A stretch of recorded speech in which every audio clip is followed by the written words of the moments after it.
Welcome to Manga Talk, the manga podcast where we read 3 manga at a time, 1 volume at a time. I'm Kyle, the otaku husband.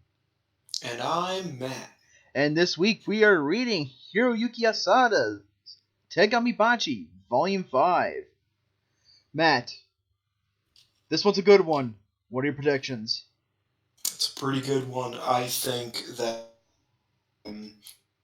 Ag is going to cry. Well, that kind of happens a lot, but he's going to fire his heart bullet at something, and it's going somebody's memories. It's going to reveal some people's secrets. And Niche is going to try and eat steak and lose her pants. And yeah, steak becomes Afro steak. Yes, of course.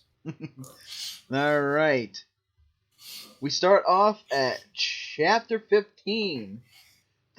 The Memories of 3 Hearts. Ooh. And it cuts. We're back at the first page. Is the first battle with Zaji and the other with the Gaichu. And the townsfolk that are like everything. And, they're being dicks. Up and knees the guy in the face. Yeah, I know. The townspeople are kind of being assholes about it, and Zaji's just like, get the fuck away from me. I do this whole points her gun at the dude and is just like, look, you're interfering with government work, so we're gonna have, if you continue, we're gonna have to beat you up. Yeah. And somebody calls Zaji a brat, and Zaji literally, like you said, points the gun right into his face, which I know the gun probably won't kill him, but like...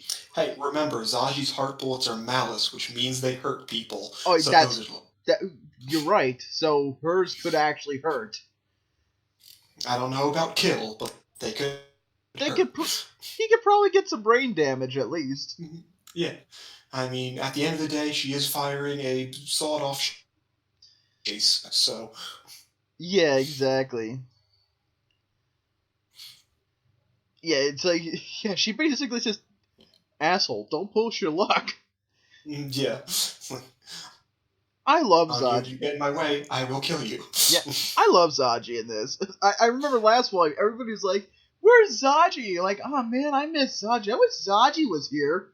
And then she just magically... and gets work. She shows up and just gets shit done. Yeah. And I felt bad. Like Connor, you know, he got sidelined so hard. Even though this was his debut of his, like, power. He had his moment, but still, everybody's like, I didn't want you, Connor. I wanted Zaji here. Yeah. Wow, Connor, that was an incredible move you did. Ah, I miss Zaji. Yeah. Yeah. Yeah, and then like they defeat the one Gaichu, I think, or the Gaichu went underground. It went underground, and now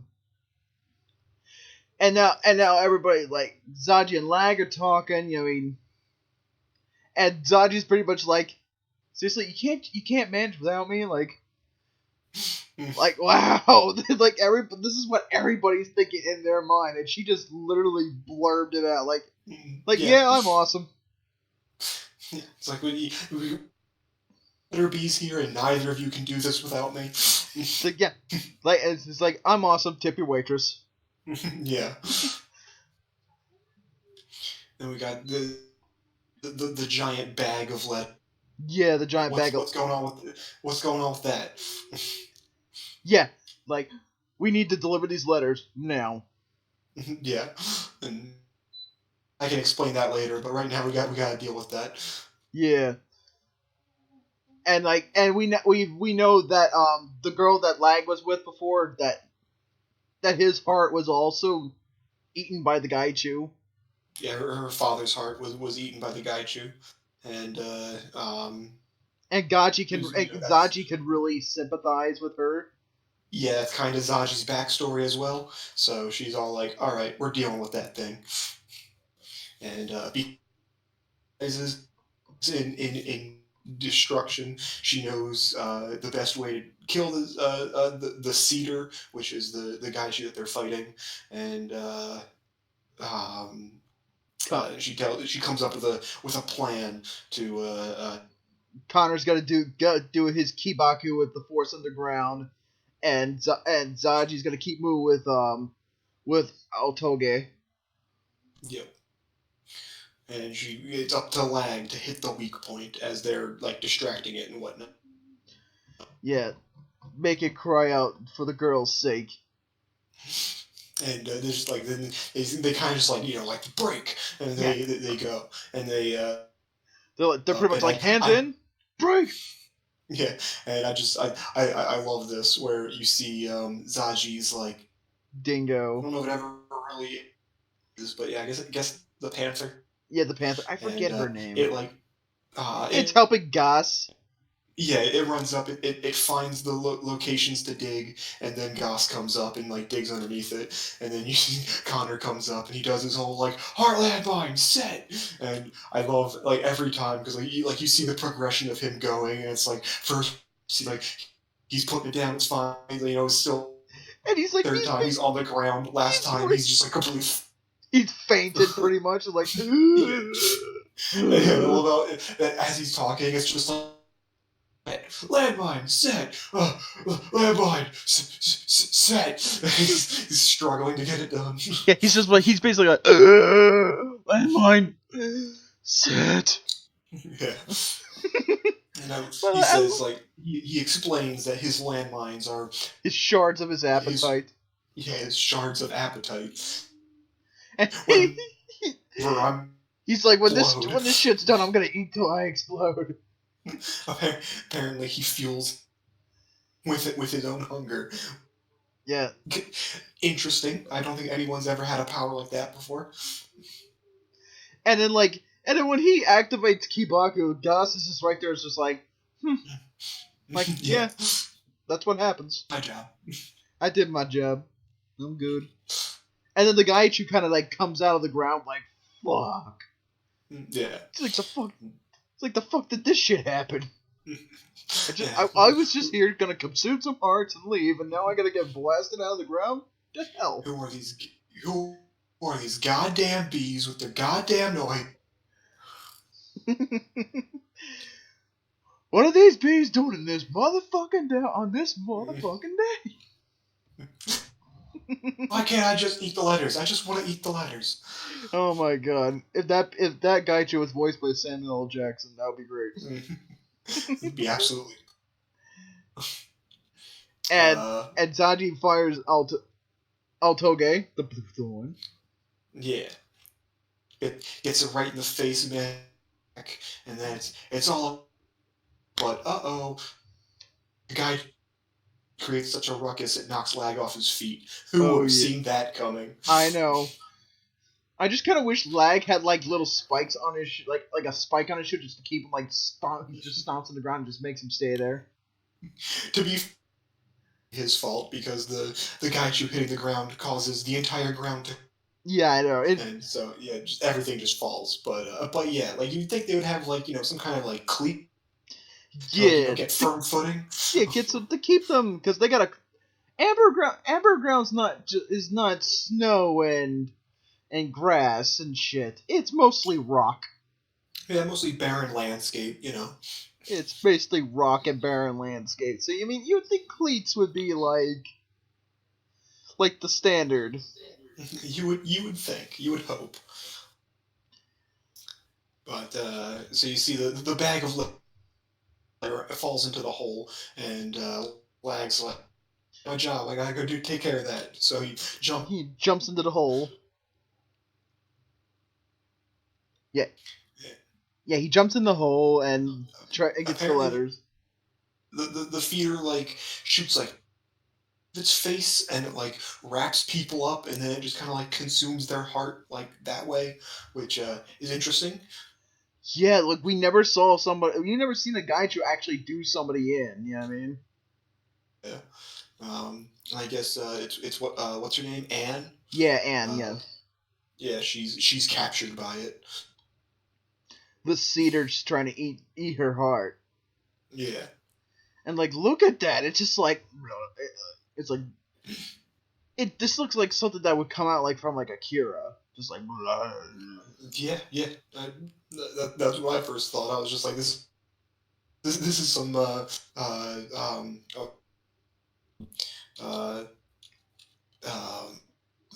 straight up Akira shit.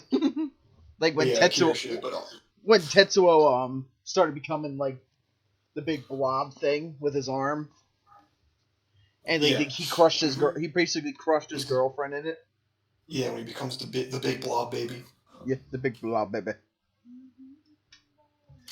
And yeah, it's just like, and then now we just see Anne in like a thing of darkness. Like that's all she sees is darkness. And she's wrapped in like in a cocoon. And she's just having a flashback about her dad.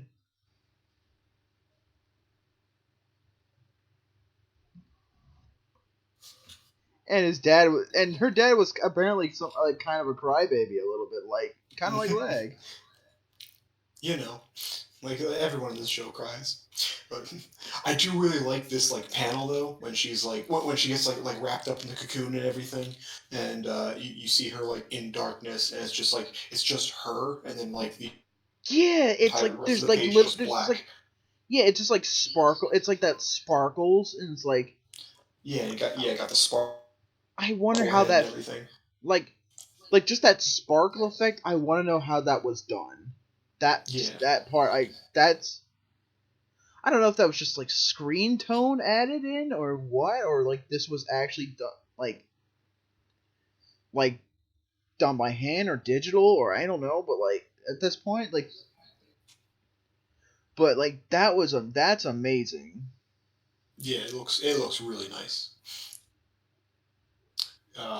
But yeah, she starts because I guess like the way a Gaichu eats somebody's heart is they eat their memories. Yeah. And so she's like this whole like you see like her memories, like each panel she's like going through, seeing her memories and everything, and then like behind the panels in like the darkness you see like the tentacles start kind of like coming wrapping around and trying to take its way in there. Yeah, and it's like the next page, it's like the tentacles are even more like they're coming in through the edges and everything and going around the panels, and it's like it looks really it's a nice effect. Yeah, it is. It's like I love when manga does this where they play with the panels and play with outside. Yeah, where you see person's memories and like you see like they're floating around and you see the tentacles start wrapping around the storm away, and it's like even Anne is sitting there and like, no, like these are mine, don't. Yeah, it's like literally grabbing the stars in the and like adds like begging, don't take it away, don't take away my heart, you know. And it's like it's pretty powerful because we never see this, and in the past 4 ones we never seen a Gaiju actually try to do someone in. Yeah, this is the first time this is happening, and it's kind of intense. Like, yeah, it's like I know it's just literally just going into your mind, going hitting the delete button, but this must seem like, but it looks like imagine painful. Being aware of it. Like imagine like you're reliving a memory, and then you just see tentacles like coming in from the place and just taking stuff away. Like, yeah, that's terrifying. Yeah, like I think most people would be in like a mental ward after this. You know what I mean? Yeah. Like after this experience, not just death. I think a mental ward first, then death. Yeah. Like we do see like does where you see like darkness kind of like close in on Anne. Yeah. And she's getting all scared. She's crying out for her dad. And then you see like a burst of like light happening. And then she's like what? She's like thinking she doesn't remember her dad. She's like, what is dad? She's starting to lose the memories. And then, But like then you said, Hunt shows up. Hunt, who's been the MVP of this whole 2 volumes. Dude, he's like he went from like tragic villain to like badass hero. Yeah, he's just a good guy doing bad things. Yeah, because like it's like exactly like you said,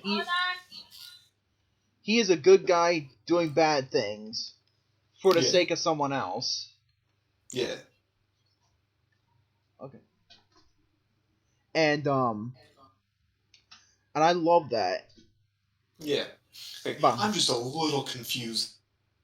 He's standing over the cocoon and everything, and he's like, I think we were talking about it last time, or we want to know if he can actually move. Yeah, those things. I don't think he actually can. I think he could just lift his. I think he could just lift his arms and like. Yeah, like that's pretty much the extent of it. Like, he doesn't actually control the hands at all. But it was like, you see him, like, he's over top of the cocoon and everything, and he's got, like, some of the tentacles, like, wrapped around his arms, and he's, like, ripping them off. But it's like, how do you do that? Like, yeah, and like rub your arm on something and rip it apart. Yeah, like eating must be a challenge for this motherfucker, for Hunt here. Like, and it's like, just to be able to do that, I'm like, I think they're leaving some things.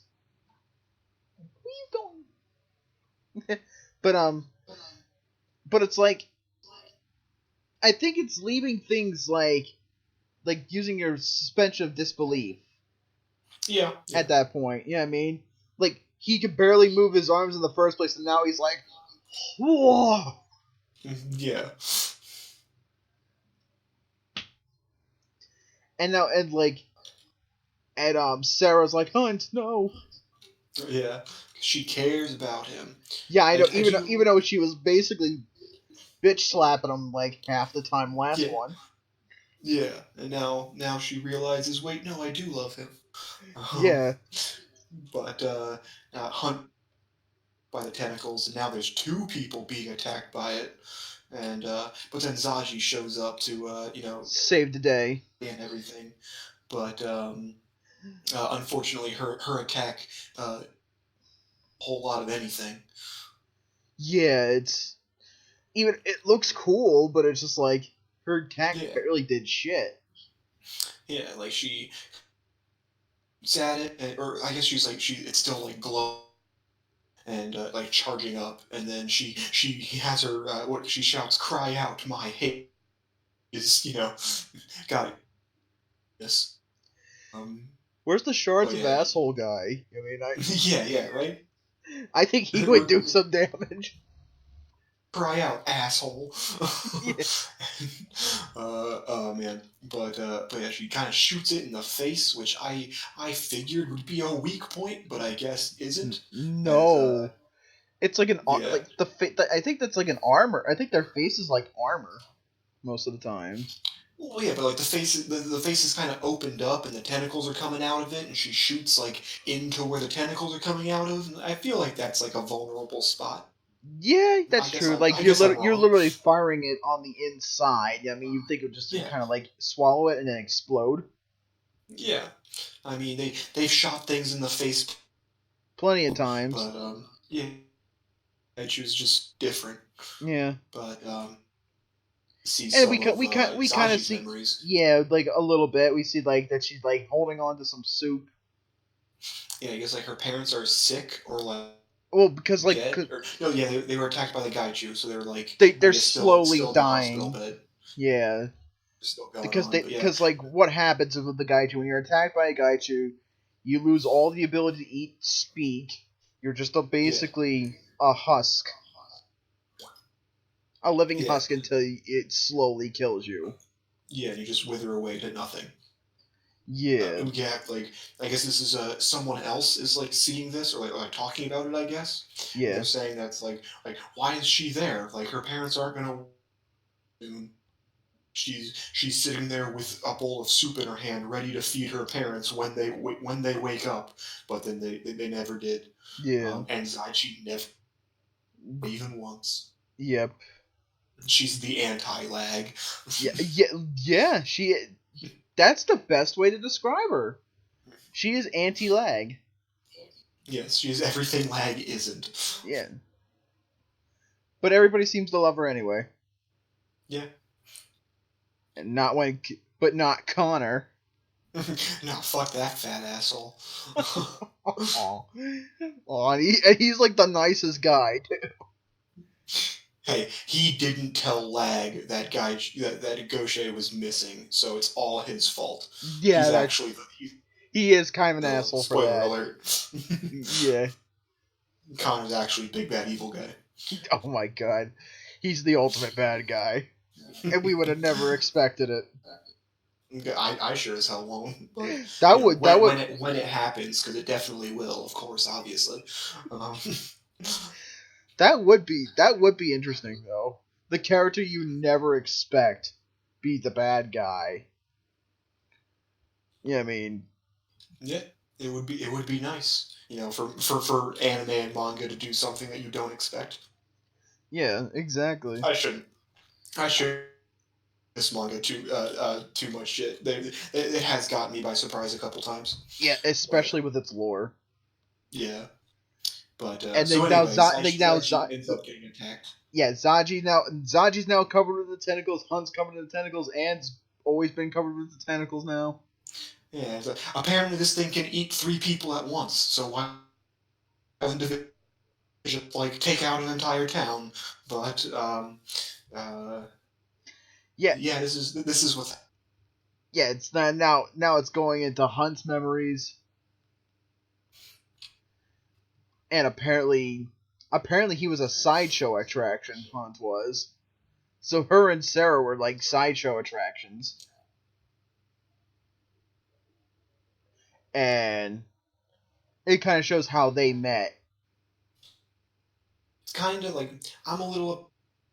I don't really say what they did. It was like like duo act or something. Yeah. There are Hunt. If they don't make money or something bad happens, they're the ones that get punished. But Hunt gets punished. Sarah doesn't really get touched at all. Yeah, no, I know. Yeah, Hunt's the one that takes the beatings, not Sarah. Yeah, and Sarah stands up for Hunt, trying to say, it's like, hey, if you're going to hit him, you should hit me too. But they're all like, nah, you're the moneymaker. We can't do that. Yeah. So yeah, they just kind of like leave it be. But yeah, they never explain what exactly they do. It's just like Hunt wears this mask, and Sarah has this like some kind of like dancer's dress on. I'm assuming. Yeah, I think she like.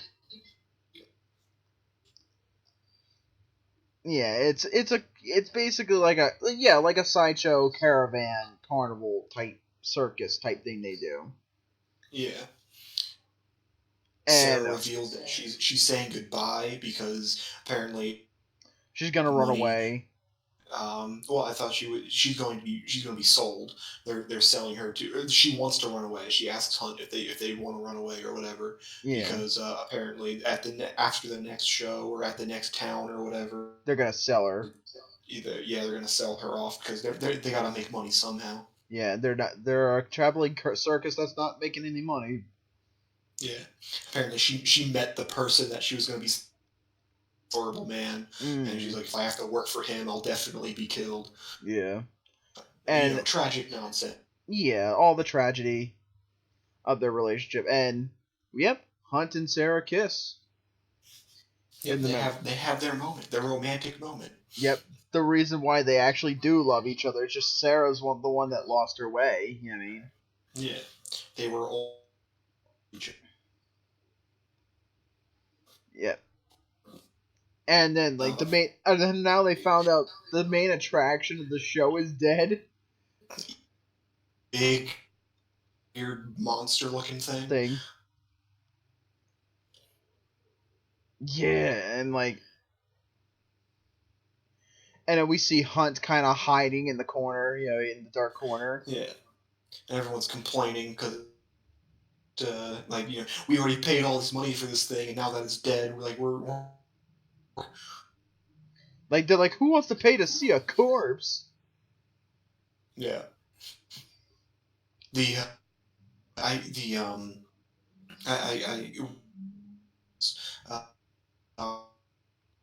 Connor off the beast's arms and let's sew it onto here. And it's like one says like people will pay a lot of money to see the Beast Man. The guy doesn't want to do it because he's a coward. Yeah, and then Hunt kind of steps up. Yeah, because the guy pay well for it, and so Hunt steps. If you're gonna pay, like I'll do it. Like you do it for me, and then don't sell Sarah. Yeah, so Hunt pretty much sacrificed his own arms for Sarah. Yeah, and which is really cool. Hunt seems like to be the best guy here. Like, yeah. And like, and like his memories are like slowly being taken away from that. Yeah, slowly fading away. And Sarah's like literally calling out to Hunt, and Hunt's like barely hanging on. Yeah. All he wanted was to make Sarah happy, and Lag finally shows up, and is gonna fire out the Akabari. Yeah. Hits the weak point. Full power Akabari right into its weak point underneath its like stomach. Yeah, and it's just like just this big explosion of all these stars and shit.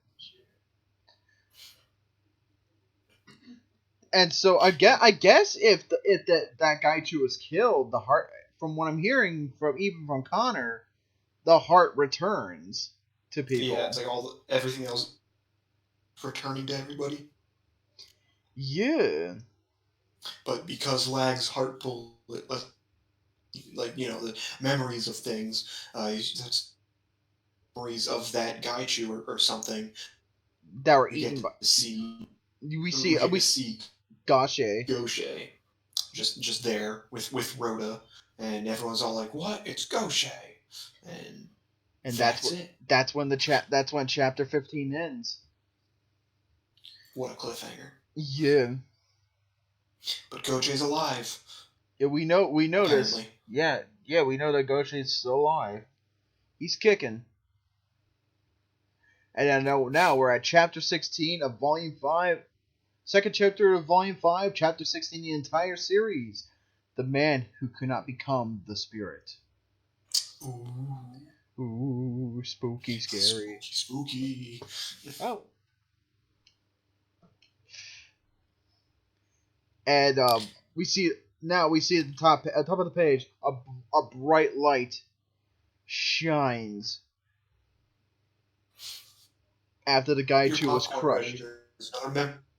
Yeah, I know. Yeah, I'm waiting for the towns. Like, I'm waiting for the other townspeople. Like, oh look, a lag memory's happening. Oh yeah. Somebody said, hurry, go see the Lagalodian. Just see someone with a stand, just selling tickets. Like, come on to the Lags show. To the, you know how when people used to watch movies, they used to call it a Nickelodeon, so it's a Lagalodian. Yeah, there you go. So now we see everybody look in the sky, and Lag's like, oh, and then Sarah's like, oh, it's no, and Hunt's literally fallen from the sky. Yeah, I guess Lag's attack was so powerful it launched the Gaichu all the way into the sky, and it started exploding. So, like, wrapped up in it is now falling. Yeah, and just now we see like where these two have been together. Like, now pretty much they were kicked out. They were literally. You guys aren't making much. Yeah, you guys are not making a single ring. Get the fuck out. Yeah. And even they're walking, and it's like what? You're a monster now. Like, what are we gonna do? And they're just like, oh, I see this town, Honey Waters. Let's go. And like, what is this Honey Waters? Yeah. Sarah's looking up at these memories, and it just like oh man, this is us. This is where when we got here. Yeah, and then we see we see Goshe and Rhoda. It's the bee and the guy and the dingo that they see. Yeah, they're fighting a Gaichu, and like they see the Gaichu and Hunt's all like oh my god like we gotta like sneak past this thing, and they see Goshe and Rhoda running around. Yeah, and we see Goshe actually protecting Sarah. Yeah, like rocks start flying at her, and then like she goes to brace herself, but Goshe jumped in the way. Typical Goshe. He just kind of turns around and is like, "You're in the way. Please get out of here." Yeah, probably in the most polite way possible. Yeah, not trying to be a dick, just being like, "Hey, you're gonna die." And we see classic Goshe jump into battle. Yep. And just apparently everybody is they see Goshe like charging up his heart bullet, and it comes up next to Sarah and is just that spirit ember. It can fire heart bullets. It's like what does that mean? And but we see Goshe destroy the Gaichu. And Goshe is like out of strength. He's he's getting tired, and there's a guy in a top hat and like a skull cane, like he's the mystery phantom, and just kind of shows up. Who he really wants to recruit Goshe into the reverse. Yeah, I think this is the leader. Well, I don't know about leader, but he says like who couldn't become the spirit. Yeah, and the man who couldn't become a spirit. Yeah, he is a member of the reverse group, but so all he says. Like I'm guessing he's some kind of higher up dude. But yeah, he really wants to recruit Goshe. Apparently, they've been stalking. They've been stalking him and just gathering info and like they know Goshe would be perfect for them. Mm-hmm. And the way that people say people's names, they have to say the full name, Goshe Suede. Yes, Goshe. That's right, Goshe Suede.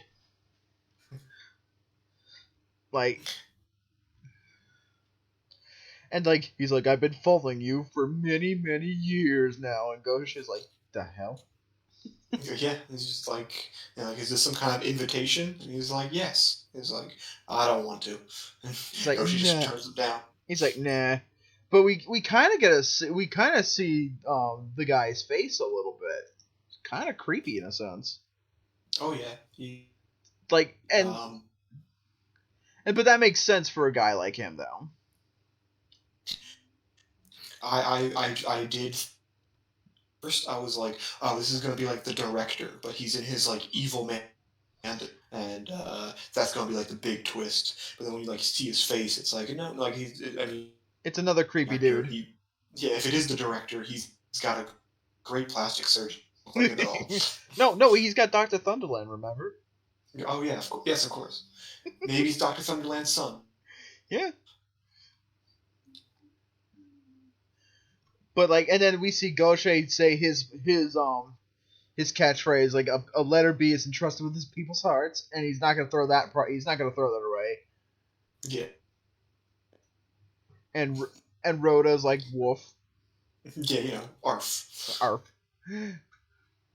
But this man tells him, what if I told you that he knows why Sylvette's legs are paralyzed? And Goshe's like, I'm listening. And apparently both are of the corrupted government's plan, and there's a big dramatic pause. Goshe just turns around and walks away. The guy says that he won't. He won't. And the guy. Yeah, he turns around and this guy is not going to give up on Goshe. He's like, you will be mine. Which is so kind of interesting and creepy at the same time.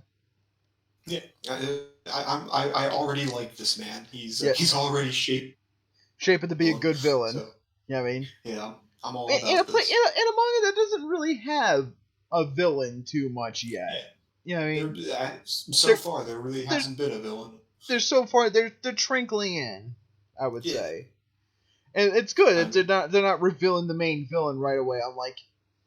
Unlike Boruto, where they just basically showed you the ending first, and then Let's not get into that, shall we? yeah, I'm sorry, I just bleh. Let's wash that down real quick. Yeah, with some good material. Yes, uh, but no, I mean I'm already expecting the government's doing shady stuff. So Yeah, like like the government's they're doing obviously shady. The government's the government is hiding something, yeah. and Doctor I'm pretty sure Thunderland and I think Doctor Thunderland Jr. is gonna be like the key of it. Yeah, maybe possibly. yeah, I mean, Yeah, because they do mention that like yeah he was there when yeah, the Flash was happening. yeah. The flicker, the great flicker, Yeah, the Great the great Flicker. flicker of '92. Yeah, Um, but I'm almost certain that the government's going to end up being the real. But the real the villain. yeah, but this reverse group, if this guy is the leader or if he's just like some random member in it, they're shaping up to like a pretty decent villain group, I feel. Yeah, But like we'll see. I think from what I remember, I think he's sort of like in kin to the Millennium Earl. From what I Oh, remember. he shows up and creates guy. Or he's the one just kind of recruiting people in a sense Okay. in that aspect. From what I remember, it's been a long time since before the podcast I read this. Right. Yeah. Well, we will see what happens. But we And see Hunt and Sarah, the go the discard Gaichu. and they're thinking like, wait, Gaichu skin, can we sell that? Yeah, it's like this stuff is pretty incredible. Like maybe it's sellable. And then the townsfolk show up and think that these two managed to kill the Gaichu, and Um, Hunt's going to like explain everything, but then everybody Sarah's like, sees his yes, monster claws, yeah, and like, so monster yeah, claws, and then yeah. start Everybody's being a monster. like, get back, Damon. Yeah, but Sarah taps in is just like, you treat the man that saved you, the man who couldn't become a spirit, and like we've come here to the conspiracy of the other government, and like basically she's claiming to be part of Reverse even though they're not, They're not and really part of Reverse. yeah, basically they overheard everything that the man was saying. Yeah. And so she's using all of that to be all like, no, this Like, are. yeah, no, that's who we're part of Reverse. That's right. Yeah, Don't kill us yeah, now. She's like, yeah, we're part of Reverse. Don't kill us. yeah. And we get a shot of Hunt falling down, and like I guess his memory to him, and Yeah. as he's falling, looking happy as he's like seeing All these great memories just that he's had. all All the he's good. had, all these people just being like, oh yeah, like all these lies that Sarah say, and he just kind of goes along with. Yeah, Great. it's all the lies that Sarah, yeah, like you said, all the lies that Sarah's doing, and all this shit that he's like that he kind of been through with Sarah alone. I mean, shit. Yeah. Basically got this entire town to turn their back on the government, and they don't even want that. Yeah, they just wanted to be accepted somewhere Yeah. and just start over. And the way they did it pretty much gave them a price, cost them Yeah, a price. I mean, they basically put themselves in this situation. yeah, they paid the price for that. I mean, Yeah. But then we see it goes into the memory of Anne's memories. Oh well, I guess it's still from their point of view, but Yeah. It's from both their points of view, I guess. yeah, it's all the memories from this Gaiju or whatever, Mm. and yeah, they've been. We see the Gaiju killing the Anne's father And left the letter. Dad, yeah. Yeah, and then we see Hunt standing on top of a cliff looking down, saying that's and like our lie got a man killed, and he's here and everything. Yeah, and Hunt feels like Hunt's like feels really bad about it, and it's like yeah, he's torn up by it. Yeah, he's feeling guilty, and rightfully so, because he's guilty. Yeah, he's like he didn't stop Sarah from this shit. You know what I mean? Yeah. But as he's falling, he falls right on Connor. Here comes good old Connor to come in and manage to get underneath him to stop him from hitting the ground. I guess harder than he normally would, even though he's the size. Like this should have crippled Hunt and killed Connor. You know, he's a according to Zanji. Yeah, I know. Like, nice meat pillow. And Connor's like, meat pillow? No. Yeah. He's now that's all he's thinking about. Yeah, I know. But yeah, we see Sarah comes up and is to him like is like saying about how it's like he had the beast arm sewn on and he like keeping the whole like man who could become a pure spirit thing like he did it all for you, and she knows that already, and she's like she was even outside the caravan talking about having arm everything. Yeah, she knew that that this was going on. She didn't have the power. She didn't have the courage to tell him to stop this. Yeah, like she wanted to be together with him forever, and so it's like she couldn't tell him to stop or anything. And Lag's having his moment, and then like rocks start flying at them. Yeah, the townspeople are stoning them. Yeah, because like you're all frauds, you're imposters, and claim them for tricking them out of their money and everything. And then we see Lag step in front of Sarah, taking the hit of the rocks. Kind of like how Gaucher was. Exactly. But yeah, and then Sarah sees this and is like, makes the comparison herself and sees him doing this. And the townspeople are like, they're not even saying sorry to Lag. They're like those damn government fools. They're taking the side of the enemy. Yeah, they're on their side. They are the enemy. But Sarah remembers exactly what Gaucher's doing, so she jumps in front and starts in front of him and starts taking the rocks again, and then she tells everybody, it's like your money's under the altar, like go get it. Yeah, just go get it. We didn't use a single ring. Just take it.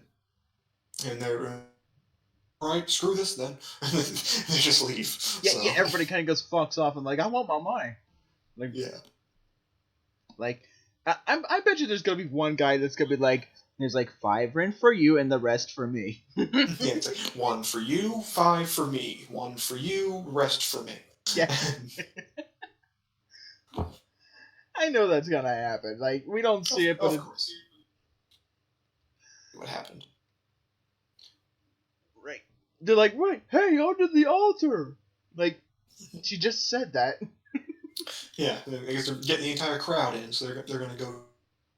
But yeah, apparently the crowd is saying about how it's like, starting today, we're gonna start a new operation. We're gonna search for the real reverse members. And it's like, well, good to know that this town's still going to hell. Yeah. Doesn't look like this is going to change anything. Yeah, this town doesn't. Nobody likes this town to begin with, and and now we can see why they're kind of assholes in this town. Yeah. Then we have a moment with Zanji and Anne, And where Zanji shows up and is just like, yeah, don't worry about those letters. I'll be coming to collect them from now on.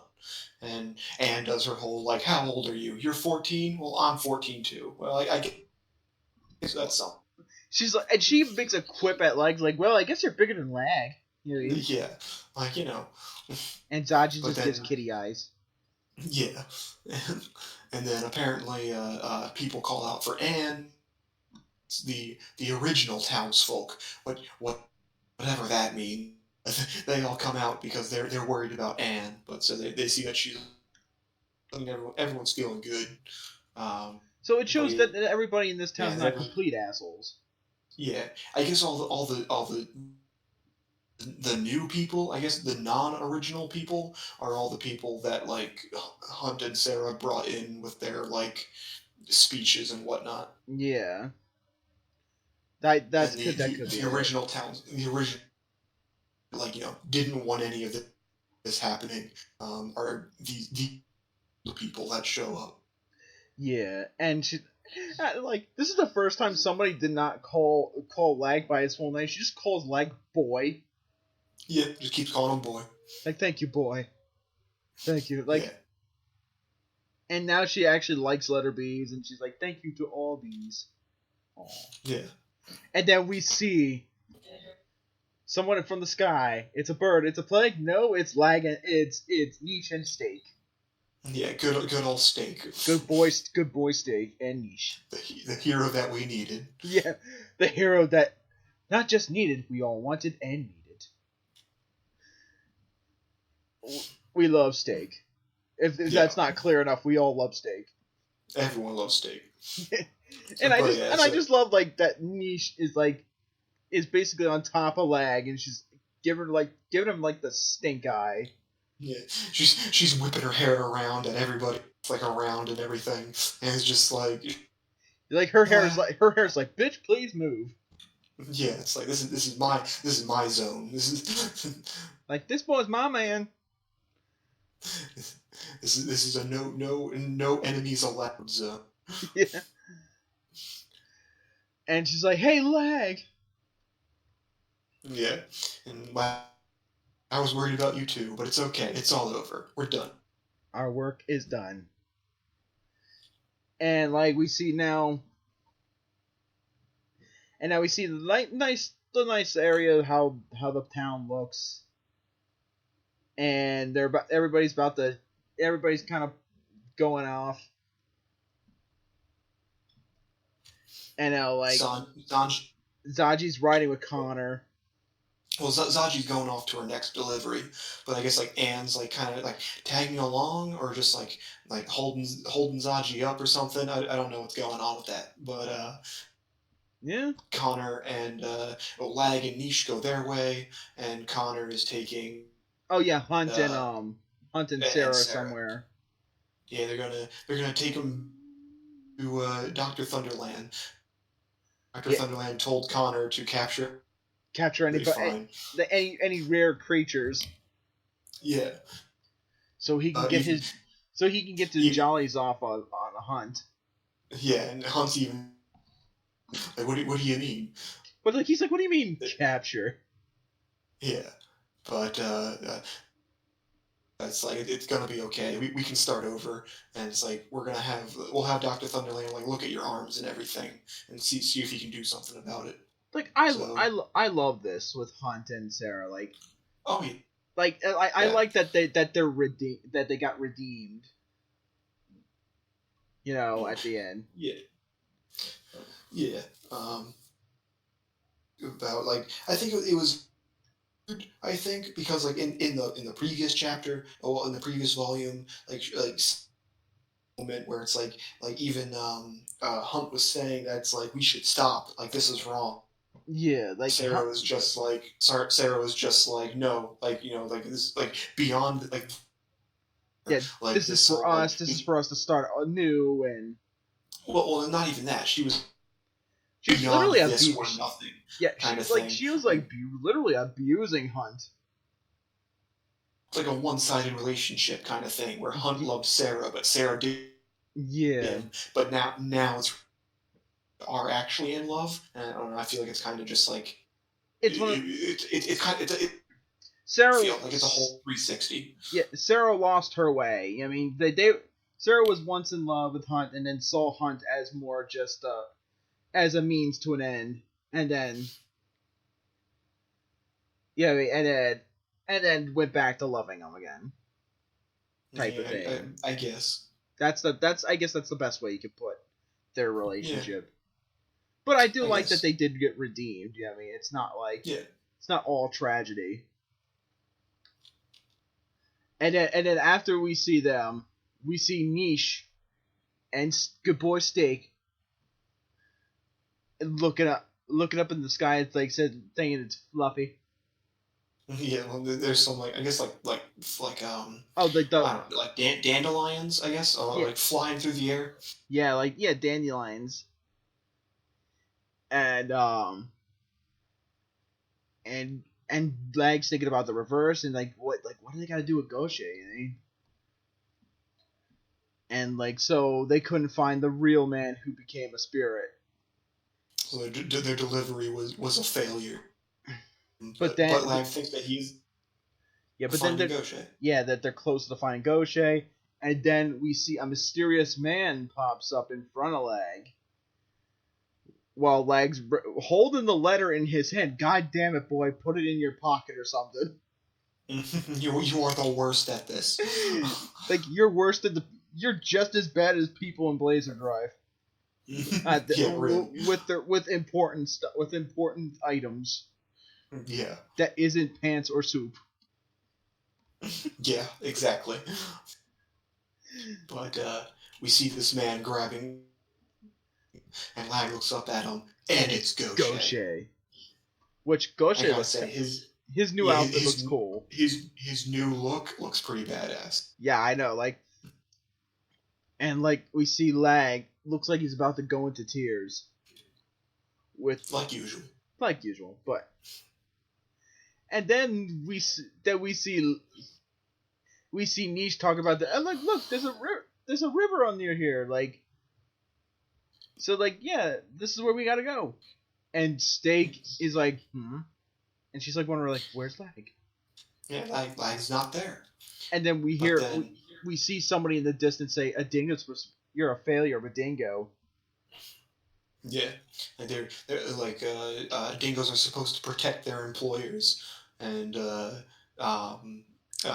we see this other figure, and we find out it's Rhoda. It's Rhoda, who is now apparently a human, a human girl holding a knife. Yeah, which this was when I first read this was a shocker. You know what I mean? That Rhoda came back as a woman. Yep. I'm so I don't know if only Rhoda can do this or other dingo can do this or this bitch is just lying. Yeah, my personal thought, this woman is some other, because it's kind of obvious that Goshe kind of loses his heart and he's different now, and so I feel like this chick is someone else that the reverse people are sending to watch over and saying Goshe. Probably the only thing he remembers is Rhoda, so they're saying it's Rhoda. You know what I mean? Yeah, and they're now on, your name's Rhoda. Go stick with him. But that's my personal thought anyway. But yeah, she wants to pass some time with Niche. And that is the end of chapter 16. Now we're on chapter 17, the reunion. A reunion. Tears, tears, tears, and tears. I wonder what's gonna happen. Tears! Everyone's just forever. And then we see the chapter opens up. We see Lag and Goshe hugging each other and talking about look, we're back, we're friends, talk about their friendship. Yeah, it's the scene when Lag Goshe delivered Lag. Yeah. And Yeah, and he's like, the mission's over now. We're like us and Rhoda, we're all friends. Yeah, and then he's leaving, and Lag's all like, "Oh, I'm gonna be one day I'm gonna be a bee just like you," like, and and then we see Gaucher. We see either this Gaucher looking all menacing, and he does, and like Lag just saying Gaucher. he just has this like death glare, just looking down on him. He's even got the anime buckles where he's wearing a cloak and like his neck area has like 3 or 4 different belts around it that we don't know, and we don't know how these belts keep it together. They don't. I'm pretty sure they're just there to look cool. That's the only reason. They're just sewn in there to look cool. Exactly. And now even his hat has like 5 belts around it. Like, who needs that for a hat? And now then Gaucher said, basically saying like, "Oh, this letter's, I'll be taking this letter because this is letter to the man. This is addressed to the man who could become a spirit, huh?" Yeah, I will be plundering this now. I'll be plundering this. You know, like a translation thing or what, but it's like they this is one of those things where I feel like who says that, who walks into someone's house and just like takes something and is like, okay, I'm plundering this now, and then walks away. Like I don't feel like that's what you do. I think Vikings maybe would do that, but like we're not reading Vinland Saga here. Yeah, I mean, even then, it's just like, what do we do? It's like, okay, we're going to plunder that village. And when they go into the village, they don't sit there, hey, I'm plundering. Like, that's basically, like, this is basically like a Muppet Show joke, in a sense, kind of coming to life, but in a serious tone. And it's not, and he said it with a straight face, not as I joke. Yeah, just, I will be plundering this now. Yeah. But he even says that it's like this is addressed to the man who couldn't become a spirit. Yeah. And like he basically just went yoink. Yeah, he just takes it and goes. It just walks away. He doesn't even run. He just walks. Yeah, and even Lag's just like wait. Like what? Yeah, he starts calling out to him. He's like, "You're alive. Like it's me. It's Lag's delivered to me 5 years ago." Yeah, like, it's me, it's Lag. You delivered me 5 years ago? I was a letter? When you were a bee? You were, like, the best one? I became a bee, just like you, just like I wanted. I finally did it. It's like, you remember, right, Gaucher? Gaucher finally turns around and just says, "This is our first meeting. I've never... Like... You have me mistaken for someone else." Like, I imagine he sounds like a robot. Yeah, maybe that's why he said plundering. Yeah, possibly. He's probably just I imagine he speaks very monotone, like. Yeah, like, yeah, and when I read it in Japanese, it did seem like kind of off, and the tone was very, like, it wasn't him from the first time. You know what I mean? Even though it clearly is Gaucher, it's not the same Gaucher. Yeah, it's heartless Gaucher. Yeah. You gotta get Sora to help him out. It's like, he's like, "Little Mr. B, I don't know you. Now let me plunder." And he basically is like, "You mistaken me for somebody else? Like, I'm gonna take this letter now. Screw you." Yeah. It's like, no, there's no way that I'd do that. And then he just says that it's like, if your job is a bee to deliver things, then my job is to snatch them away. Like, I'm a martyr. Marauder, yeah. Marauder, sorry. God, man, read the freaking word. No, I sometimes, like, every time I looked at that, I still, like my eyesight's still pretty bad, so it's like, sometimes it's a really big speech bubble for one word. And the print is very small. Yeah. It's kind of weird. And it was worse in Japanese, too, when it's even smaller. Yeah. So, I mean... But... So, yeah, he's like, well, it's my job to steal shit, boy. Yeah. And then we're back to Nisha Rhoda. Niche and Rhoda, which this is interesting. Two, like the dingo that Niche wants to be, and Rhoda right here. Because probably lagged probably like puts Rhoda on like a pedestal in a sense. That we probably don't see, because he puts Goshe on like this big pedestal in a sense. Yeah, well, I don't know about putting her on a pedestal, but he probably says like, "Oh yeah, and Goshe's got this badass dingo, Rhoda, she's the best."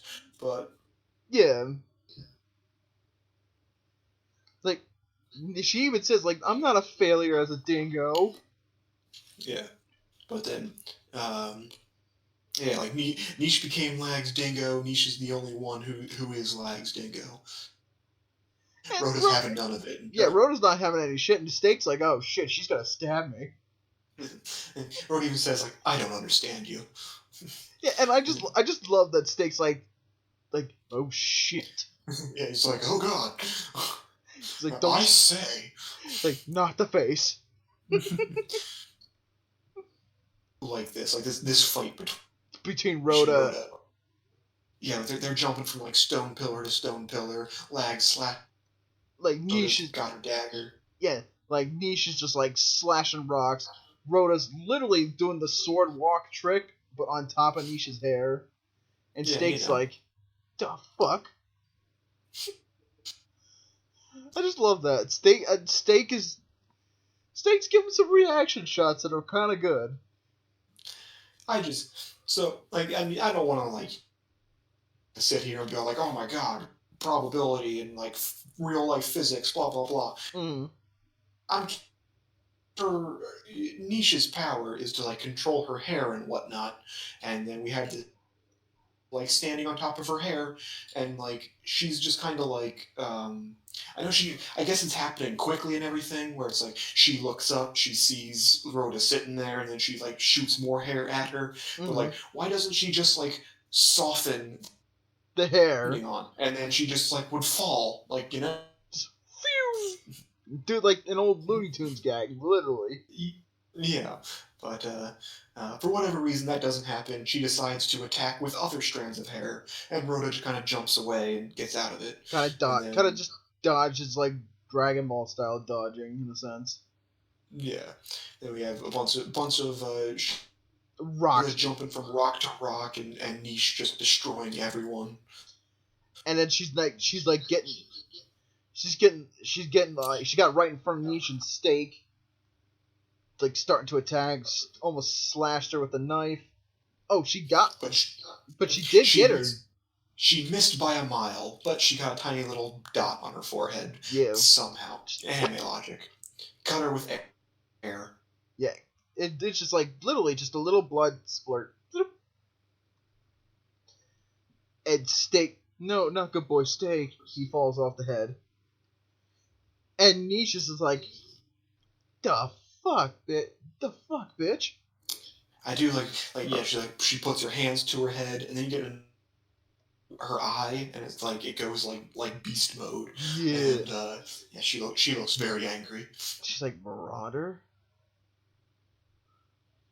And Rhoda does not say a word. That kind of confuses me. Like, this entire like battle scene, no words being spoken. It's just them fighting, and then after she gets like cut or whatever, and then Lag just says Niche. Marauder? Question mark, like she's asking about it, but it's like, when was a Marauder mentioned? Yeah, like when was that ever brought besides up? God? Did she hear Goshe in like the past couple of pages? I mean, maybe I don't know. Like, there's no scene showing that. Like, yeah, it's just kind of like, okay, I guess she knows what Marauders are. Yeah, I guess. You know what I mean? That's the best way I can see it. I guess. Yeah, and then that cuts back to Lag and Goshe. They're kind of Lag's kind of trying to convince, like, no, you're Goshe. We met before. Like, I met Sylviette. You remember her, right? you really did lose your heart after all. Yeah. As like Gaucher just like has having no Yo, bro. and starts walking away again. Yeah. Matt. Yeah. Speak up a little more. Oh, sorry. Oh, there you go. Yeah, you were kind of like fading. Oh, weird. But yeah, so he's like called. And he's saying, like, oh, you really did. Yeah, you really did lose your heart. Yeah. Yeah, and Lag just turned. I keep getting names mixed up now. Turns and keeps walking away again, and it's just like, I have no intention of harming you. Like, goodbye. Little letter B. But Lag's having none of that. He runs up in front of Lag. He runs up in front of a Gaucher, and just like he just gets on his knees, like he basically gets on his knees, like Someone's been waiting for you. Let's go home already. Yeah, let's go home to Sylvette. And then I talk about like Arya, Dr. Thunderland, everyone, they're waiting for you. And then we see a gun. Goshin's literally just gonna point a gun at his face. Yeah, just points a gun just right at him. And even Lag's just kind of like what? And it's like Goshe, why? And now Gaucher's, Goshe calls himself Noir. Noir. Yeah, I guess it's the German word for black. That's all I know about. See, I didn't know that actually. Take conversational German, kids. It'll do wonders for you. I know. I took French, so I don't know.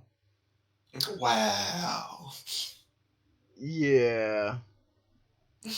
Don't worry. I took 3 years of German, and I only know a handful of words. So yeah, like middle school, high school language courses are not the greatest. Yeah, man. If only we were like some countries and getting taught languages when we're at grade school. But now that's for that. No, our children are too dumb for that. Yeah, it can't happen. That's how 4Kids logic thinks. Of course. They're too dumb to read. That's how a lot of logic a lot of people seem to think. But like he said, he calls us a noir, and he's about to shoot Lag in the face with a heart bullet. Yeah, his gun still has the black spirit amber, and he shoots Lag right in the arm or chest, like I guess right the shoulder area. Yeah, right in the shoulder, but like it's pointing at his face, and he shoots. Well, he moved it. Yeah, he probably moved it. Yeah, it's just like he said he didn't want to hurt him, so yeah, that's true.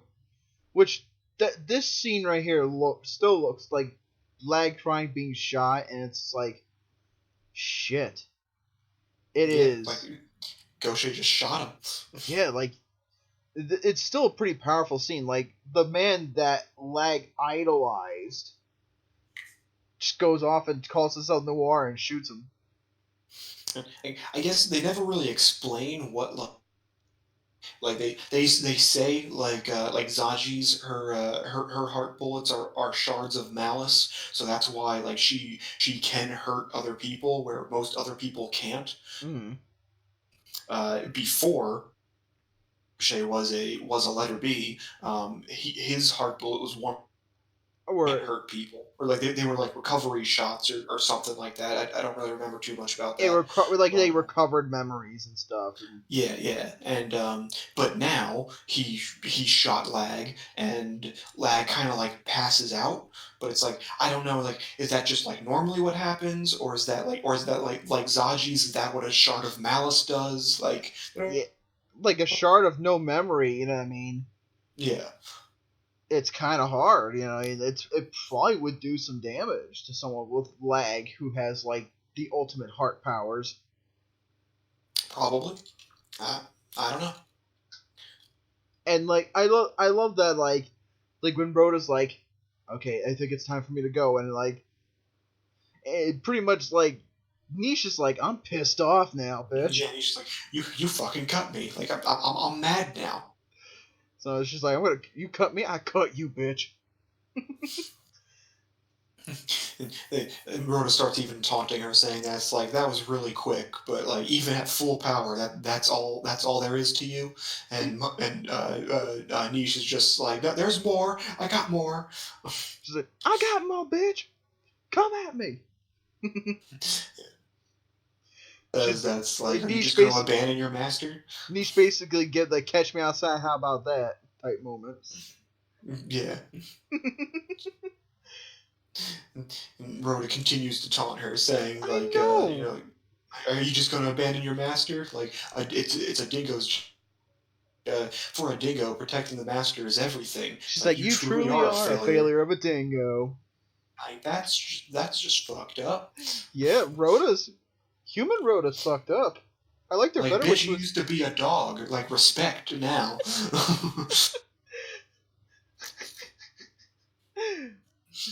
I liked her better when she was a dog.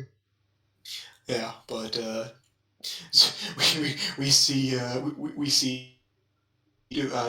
shouting like he does, like noonie, and and she's like, Lag, no. Yeah, Niche looks over and sees Lag lying on the ground, and he's looking down at Gaucher. He sees Rhoda join, and then they just kind of like keep walking away and disappear. They kind of disappear into the fairy dust, and all of a sudden we see Lag remembering about his mother. Yeah. He's now seen two of the most important people in his life gone away. Yeah, having his flashbacks of Gaucher walking away, and then he's a flashback of his hey, I don't want any more goodbyes. And, no more goodbyes. And then he wakes up, and a shadow wearing a hat. Yeah, we're seeing into more memories. We don't know exactly whose, but we're seeing them. And he says like where am I? And the man in the hat says, I'll give you a name. Your name is Noir. Something like that. And Lag kind of wakes up, I guess sometime later. So he's like, Gaucher, where'd you go? And you got Niche sitting by her side.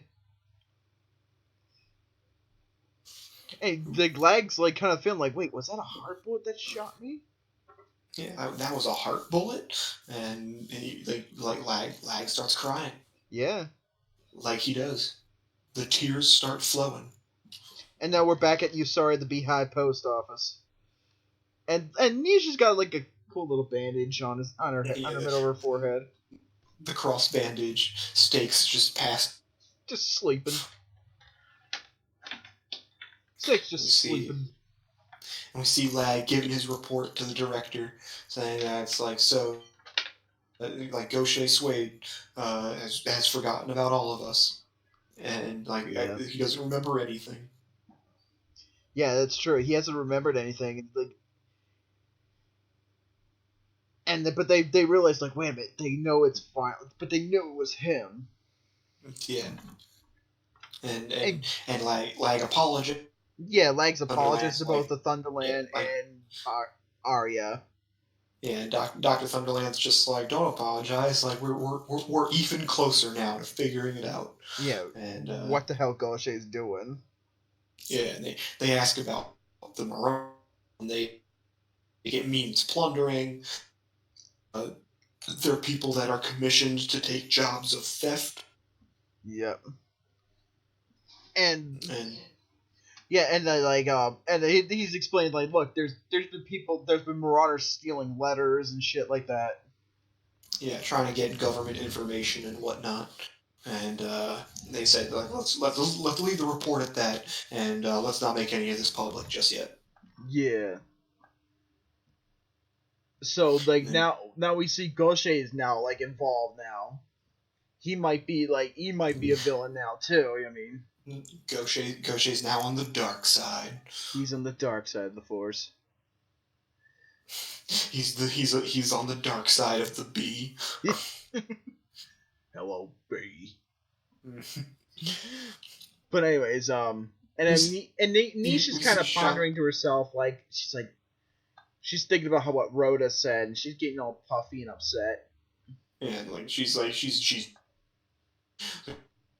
up, then she sees Lag comes up and is like, what are we doing? Is there a delivery? Like, we got a delivery to do. We're gonna do some stuff. But Lag's not doing it. He's on paperwork duty today. He's on paperwork duty until the shift. And Lag just tells like, you can go back home to see. You can go back to see Sylvia. I mean, I just gotta do paperwork. And she's like, no, I'm gonna stay. Yeah, it's like deliveries for tomorrow, and like I don't know. And then like he just kind of keeps walking off, and like is all everything. And he's kind of upset right now. Yeah, and that makes Niche really sad. And Niche thinks like that, like, yeah, I was a failure as a dingo because Lag's sad. Yeah. In her mind. Arya knows, and then we see Arya carrying like a bunch of papers. Like, she's like, God damn, all this paperwork. this got a good laugh out of me, where basically she kind of just like, oh, like, are you all right, Arya? Because, like, you know, hearing what's going on here, and she just slams the paperwork down on his desk and is like, no, I'm not okay. I'm taking the day off. Like, can you sign these documents and these ones and these ones and these ones, and just piles up all this paperwork on his desk. The director's like, fuck me, man. He's peering up over all the stacks of paperwork, and it's just like, what? He's like, fuck me, man. Like, I don't get paid enough for this shit. I'm the director. I'm the director. You should be signing. You should be doing it. So he's just like, this is what you do all day? Yeah. Yeah, I'm wondering, like, wait a minute. Like, what does he do when they're not doing main plot shit? You know, he goes out for his hawk and talks to random people at the bus station. You know. Yeah. That's true. That's probably what he does. Yep. Leg's kind of like wandering around, kind of. He's lost in his own thoughts. He's walking to Sylvette and everything, and everyone like, I can't wait to want to see her face. Like she's sad. But Lag just feels bad. Like he couldn't bring Gaucher back right away. You know? Yeah, he promised and he couldn't do it. Like he really is useless. Yeah, he felt that way. He opens up the door and surprise party waiting for him. Like, holy shit, with Connor and Arya. And that's why the director couldn't come. Yeah. And Lag's like, wait, what's going on? And so it rolls up, I guess, and it's like, yeah, I heard everything from Arya. Like, this is a celebration for finding my brother. And like, Lag doesn't understand. He's all like, but I couldn't bring him back. And then Sylvette starts making fun of him for being a big crybaby. Crybaby. And he said, you're a bigger crybaby than I am. And it's like, you said that you would find him, and you did, so you did keep your promise. So yeah, he did do the thing that he said he was gonna do. He didn't bring him back, but he at least found him. Right? Yeah, and she even said that it's like knowing that he's alive, like that's that's more than what she had. Like, so that's more than enough. You know what I mean? Yeah, he's like, I believe in you. Like I know you will get it. You will bring him back, and so they're celebrating. Yeah, they're all celebrating. I love Connor in his like a little party hat. Hat on. It just kind of looks like he's wearing a fez a little bit, like in the a little bit. Yeah, in the one panel. So we can have a much bigger and better celebration. And Sylvette and Lag start having a crying contest. It's like, I believe in you. And he's like it'll be great for sure. We'll have a big party. And it's like, you And it's like, you're the one that's crying, and then they're just crying together. Yeah. And it's so funny. Yeah. The first time, but now we see Zaji kind of well, like we bust see in. Connor's and everything, and he has the confetti in his hat, and he's just like throwing it. Like, I wanted just to wait for Connor just to throw the confetti in Zaji's face. Yeah, You know, he just like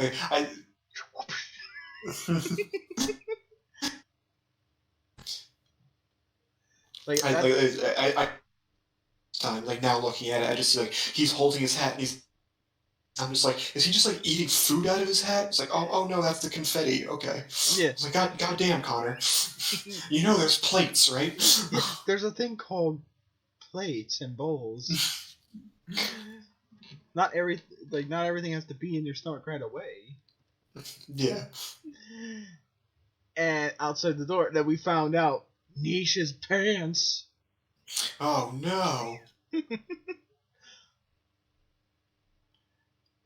And then we cut back to Niche saying that she failed Lag as a dango, and she's like, I'm not fit to wear Lag's pants anymore. And she's sitting on this thing that looks like a snowflake, and like, shouldn't that hurt? No, she's a woman. She likes it. It's fine. Yeah. I'm sorry, that was rude. Don't.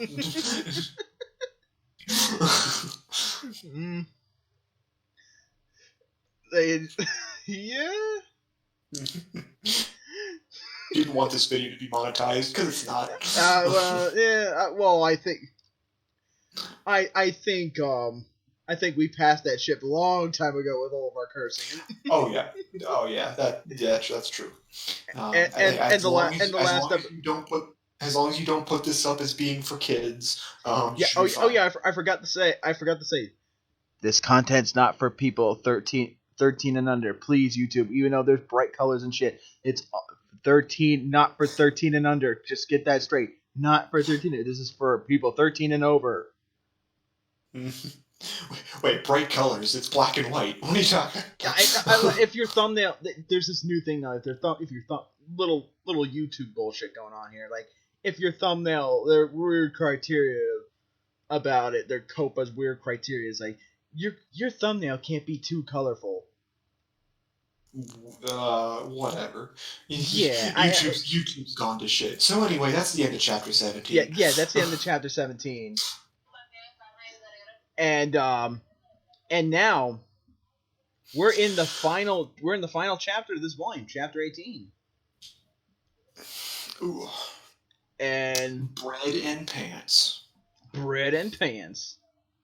And I love in Japanese the title is Pansu Tolpan, because in Japanese bread is called pan. Oh. Yeah, it's bread and pan, so pan tolpansu. Nice. Yeah, that's actually pretty funny. Are you telling me that Gohan named his daughter Bread? Yeah. Fine, yeah. Okay. The more you know. Alright. Japanese facts from Kyle. Yep. You get one an episode. Only one. Only one, but you get one an episode. Today, to you by pan. You buy all kinds of pan. And pants. Pansu. But anyways, now Lag's out there looking for Niche. Running around with the pants in his hand. With the pants? Like, put on your pants! There, come out, Niche. Yeah. He's running through. He's got Connor and Zaji is out there, I think, too. Yeah, it looks like it. Zaji's not out there now. I think that's Gus. Yeah, I think it's Gus, yeah. Gus and Connor are just, like, helping out. And we see a street performer performing underneath, like, a water fountain. Yeah, like he's juggling. He's juggling. And he's like, do you want to see my street performance? And nobody's paying attention to him. Yeah, and everyone's just like sorry, like we're looking for niche, and he's like, all right, well, no, keep going. Yeah, just go on with your day. I mean, Yeah, I'm no here. worries. See you around. I'm just gonna be here doing this. Yeah, and then we cut back to Zaji, just eating shit at Sylvia's house. There's, I think that's a block of cheese. I'm not entirely sure. Yeah, it looks like just a block of cheese and some bread and the soup. Yeah, like how I just like how what everyone's thinking. It's like, so what's the story with the pants? Yeah, what is the pants? And then they say the most cheesiest thing about it: the pants are Yeah. their bond. Yeah. I will admit this is this chapter is probably the most cheesiest of. Oh yeah, definitely. And I like how even Zashi like starts busting out laughing. It's like, you just said the pants are the bond. And even Celeste just like, I wasn't sure how it would sound if I said it myself, but still. That's the best way you can describe it. And well, Yeah. jokes on Zaji though. She gets to eat the horrible soup. Yeah. And she's it's like a fight between siblings or like a lover's spat. Then she eats the soup and just this is super gross. And we see Sylvia in the background just giggling to herself. Like, Yeah. like she knows her soup is bad. She knows it too.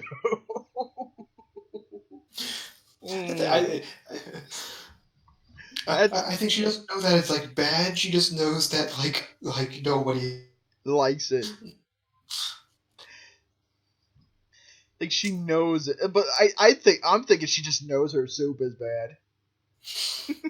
It's possible. It's possible.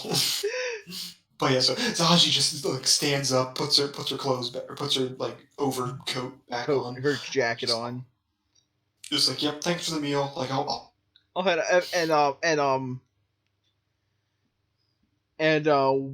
Sylvia wants to go with Zaji. But Arya stops her. She's like, you know what? Like, if you believe in lag, just stay here. Yeah, it's like, you waiting here is what makes it their home. It's like, all, but and she just gives little pets on her head. but yeah, so little pets on the head, just boop, boop, boop. And Lag's still like searching. Oh wait, no, we see the street from where he's just going off and getting drunk. Yeah, just walking through town, getting drunk, and then you see Niche jumps down in front of him, and I guess like jumps off of his head, or maybe that's just like a beam of. Well, it's the beam of light because he saw what he saw. Yeah, she jumps up over him, and he's just like, "What the heck? Like, was that a fairy? Do fairies not wear pants?" Yeah, and it's just like, and he's just like, he's like, he even just goes like, he's like, not bad, Miss Fair. Like, really, dude?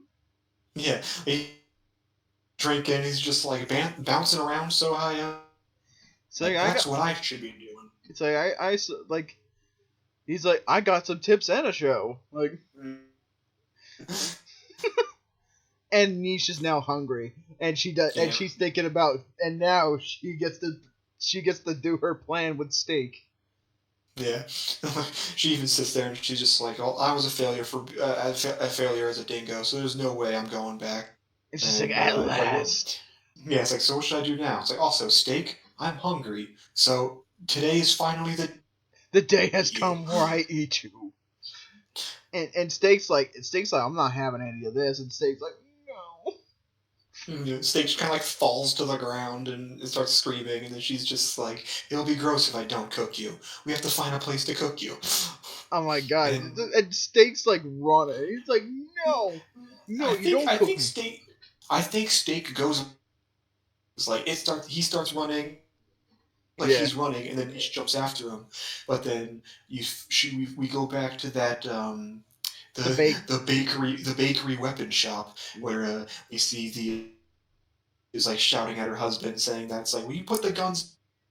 This is already mostly bakery. Like, what's the point in work?" Yeah, what's the point of making what's the point of making a weapon shop into a bakery if nobody comes here for weapons anymore? Yeah. But so like this, I gotta say, like at first I was just kind of like, oh, this is gonna be a niche. And I was not actually looking forward to Yeah. it, but I did think this was funny, where Steak is still sitting on top of Nisha's head, and like, bad, and Nisha just walks Niche, up to. and Steak accepts his fate. Yeah, that's what I mean. It's like he just goes along with it, where it's like she walks up to the oven and just like, I bet this will cook you real good, and then she takes like the bread pan and like holds it out, and then you see Steak walking up on it, and then She lies gives a down on the end of military it. salute.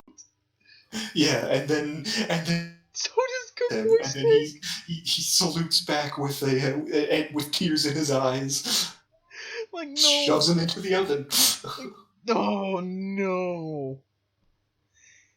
She's like, you sinners trying to rob our guns. Yeah, the bakery owner. The bakery owner's wife. Well, I thought I think she owns the bakery part of it. Yeah. Bakery weapon shop. The husband's like the weapon shop guy, and she does all the bakery. Even though he wears a chef hat too. I guess they both do, but yeah. she's the one that makes the bread. Yeah. The literal bread and the metaphor. Yeah. I see what you did there. Oh, I love this. Turn your weapon shop into 80% bakery. Oh, Steak is dying for a good cause. But yeah, so she points the gun at Niche, and Niche does her hair thing and chops the gun up. And she just gives like a blank stare, like, what the fuck just happened here? Yeah, she's just like, what? Well, I mean, imagine it. You're holding a rifle, and suddenly it's in 10 pieces. Like, yeah, it's kind of surprising. And then we see the husband just kind of did like what you would do with a kitten. Yeah, just grabs her by the back. Yeah, by like the scruff, but by her coat thing, and she's like, oh, this is the thief, huh? Mm-hmm. Even like his wife called out to him, like, watch out, she's got some weird tricks. And then we see like a little thought of like Lags, like, you shouldn't hurt people. Yeah, like she's about to use. He's just like, oh, I can't. And Nisha's just like yeah, just. And we hear her stomach growl. And then everybody's friends, as he just kind of they just feed her and Steak bread, and Steak's all fluffy now. He's Afro Steak. Yeah. And now it's like Gobeni. Oh, it's Gobeni. That's his name. Yeah, Gobeni. Gobeni. Jacob Gobeni. And eat your soup too, Niche. And like I'm thinking Niche is gonna like have like anytime she'll eat soup, she's gonna be having like Vietnam flashbacks. Yeah, Vietnam flashbacks about soup, about Sylvia's soup that she knows it's bad, and she feeds it to people anyway because she gets some kind of weird pleasure out of it. Rocks. That little said it all. Yeah.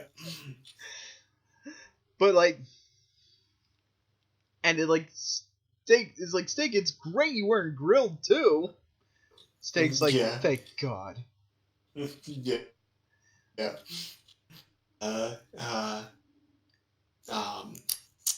Gobeni's wife like comes over to her and like just talking about, it's like, you're so agile, and it's like, how you cut that gun up, like that was crazy, and it's like, oh, and your hair. It's so she starts like, talking about how pretty her hair is. And Gobeni's just like you're gonna be a knockout when you're older. Yeah. And like, Nisha's just like, why are you blushing? And Nisha's just like, she knows it too. She knows when people are giving compliments.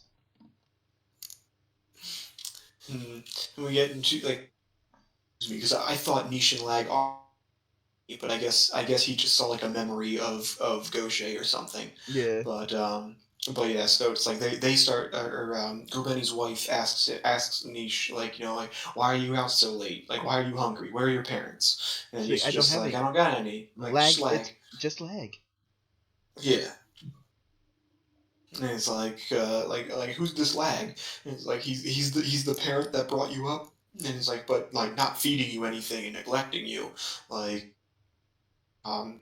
And then, like she says that it's like Niche was useless because she drank the water and couldn't beat Couldn't beat and Rhoda. lag and lag.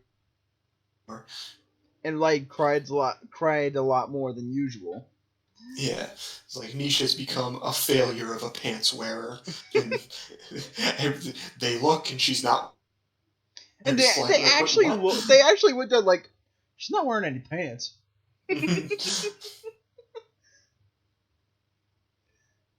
Like, yeah, it's like I don't get, this kid moves really well. She might have been doing some dangerous shit. Yeah, and then she asks Niche like, "How about you become our kid?" Even Gobeni's just like, "What? Are you drunk already?" Oh, Like, her name you, is you can't. Sandra, by the way. Yeah, I didn't remember if she that came out and said already. Yeah, but like for people who don't remember, her name is Sandra. Yes, her name. Ooh. And they're like offering Niche to stay. You can eat all the bread you want. And she doesn't know what happy is. Yeah. And just like, which I think is weird. Which I feel like she probably knows what that is by now. Yeah, yeah. But, I think there's some things she knows what it is, but she doesn't know what the thing is. Yeah. You know what I mean? And she doesn't know the meaning of it. Like oh, this is how this emotion feels. Oh, this is how she knows food, anger, and lag. And pants. And pants, yeah. That's kind of all she knows. Like, and then we see this dumbass here. Oh yeah, like all asks Niche to call her mama, which even Gobeni's like don't. Like, you're drunk. You're drunk. Go to bed. But there's some commotion going on outside. Yeah, then we see the performer has tied rope between and is going to tight walk. Tight rope. Yeah, tight walk.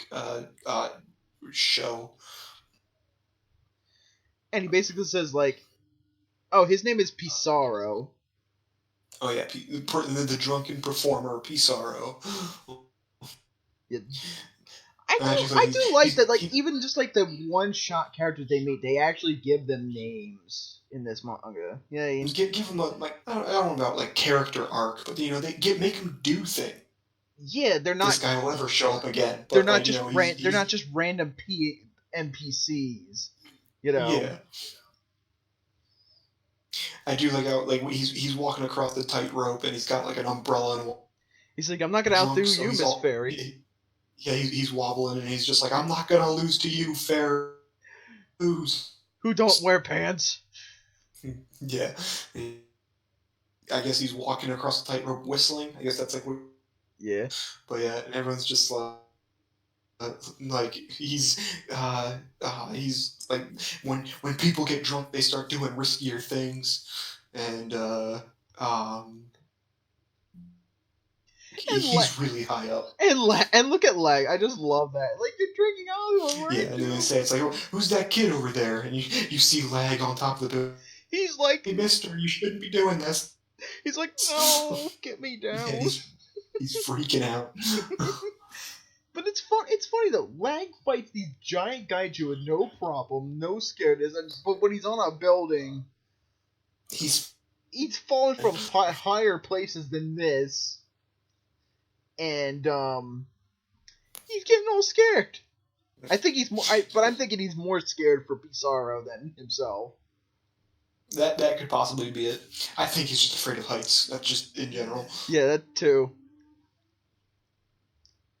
But like, but Pizarro's doing a damn good job, though. You know what I mean? Yeah, man. He's whistling. He's walking. He's doing it. And he I'm number one. I'm the most excellent. And he's giving himself a handicap of being drunk. Yeah. So it's like, so he's doing it.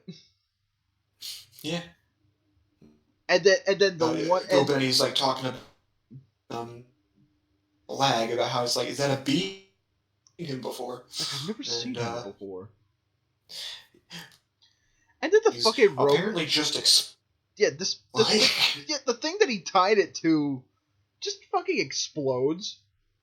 Yeah, and so it's kind of just like whipping around, like flying everywhere, and Pizarro just like starts falling, and then Lag jumps down to try and like save him and everything.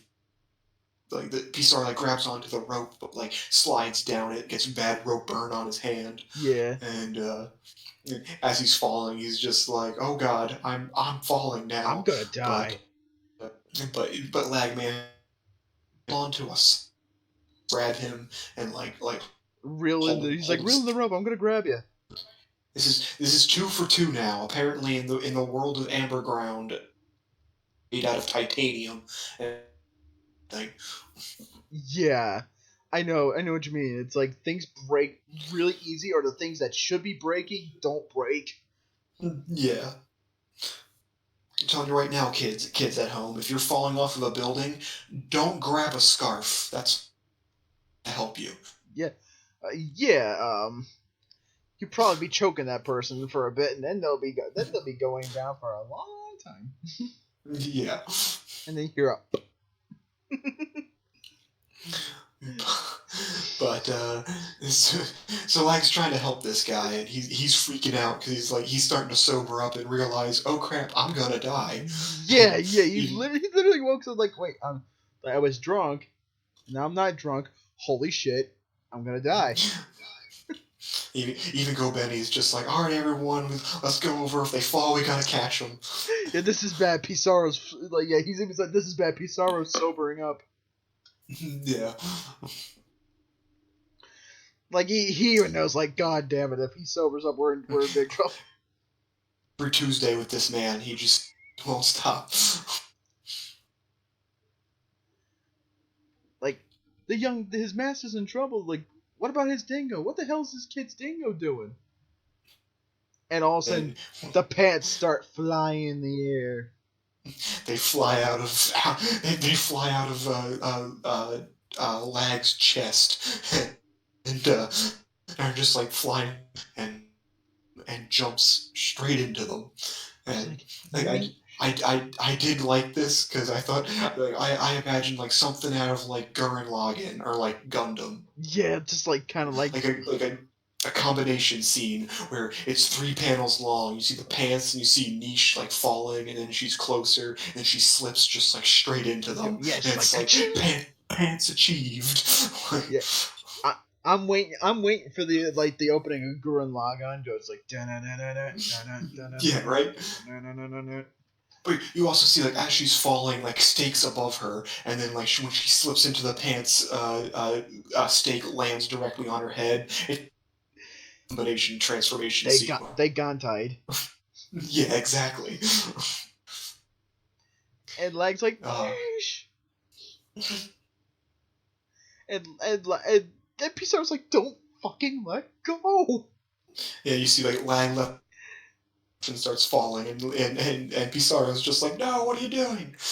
The fuck, you fucking... Like, as they're falling, like, Lag even says that it's like, everything's fine now. It's like, my dingo's here. And it's Niche with Afro steak with a sparkle. Of course. he's 10 times as fabulous now. Yeah, he's Afro steak. Even Pizarro looks up and is just like, Miss Fairy? Like, are you wearing pants? Shock. Gasp. And Niche holds them both up by the strands of her hair. Yes. It's just like, oh my god, that's incredible. And everybody starts throwing money at Pizarro, and he's even saying that it's like, oh, well, no, that wasn't, that wasn't really anything. Like, oh, whatever. Thank you. I'll buy these kids a drink. Yeah. Apparently everybody knows what this maca thing is. Yeah, because she has the blood of a there, and maca, it's just yeah. like, yeah, like, Like hair like a sword. Like, is that Maka I've been hearing about? Like, does she have the blood of Maka? It's like, Yeah.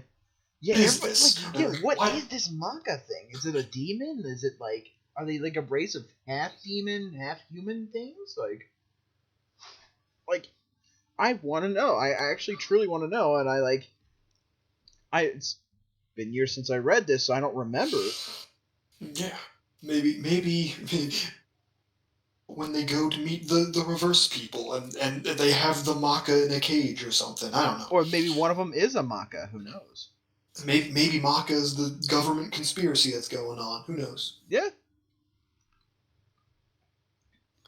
And But Leg kind of gives like a little karate chop thing on her head, like, boop. Yeah, because he skinned his hand and it's bleeding and staring at it, and he just kind of like was just like, I was really worried about you, you know, let's go home. We have a delivery tomorrow, and you, And she gives like the little boop. He gives the little boop on her nose. She's like, Sylvia's worried about you. Let's go home.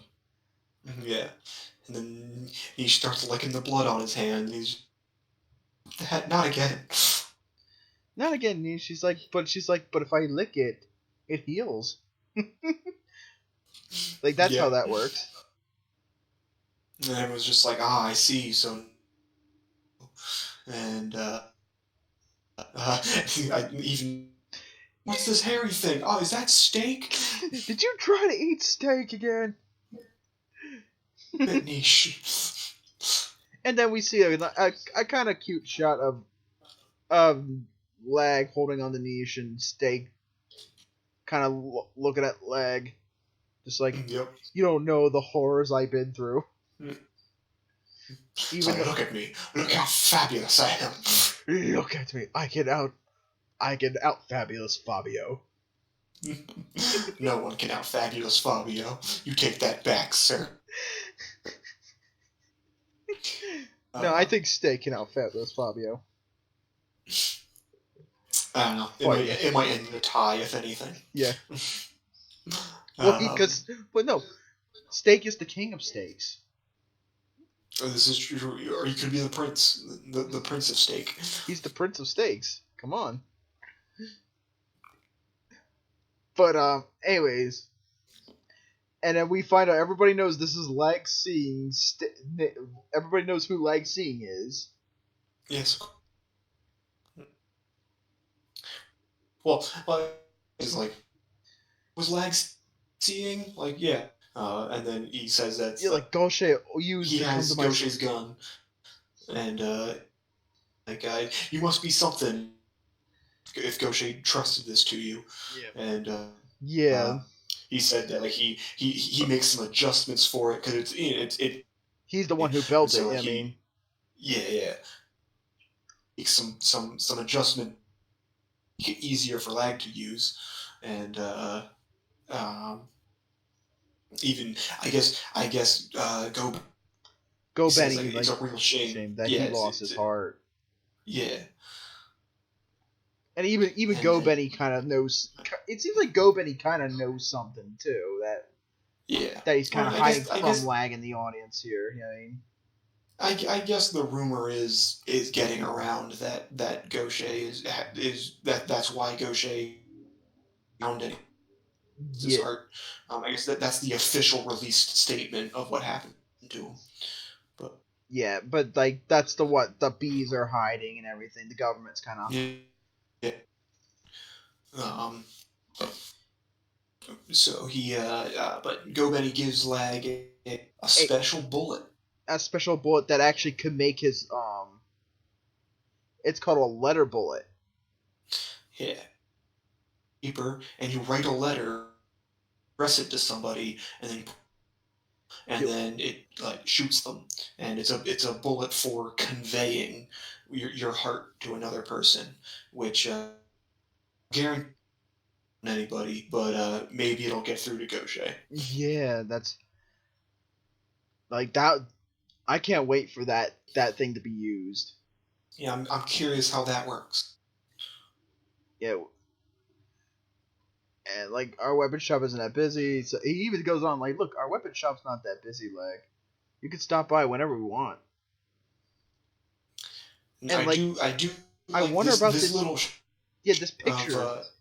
yeah, you see a picture of Go Benny and Sandra, and Sandra's holding a baby, and Who is but this baby? I mean, yeah, the baby's not anywhere else, and she asked Niche to be to be their kid, and it's like so like obviously the baby's no longer in but like yeah, but what either happened? But what happened? I Why are you dropping this without explaining it? This is important information now. like, where is their child?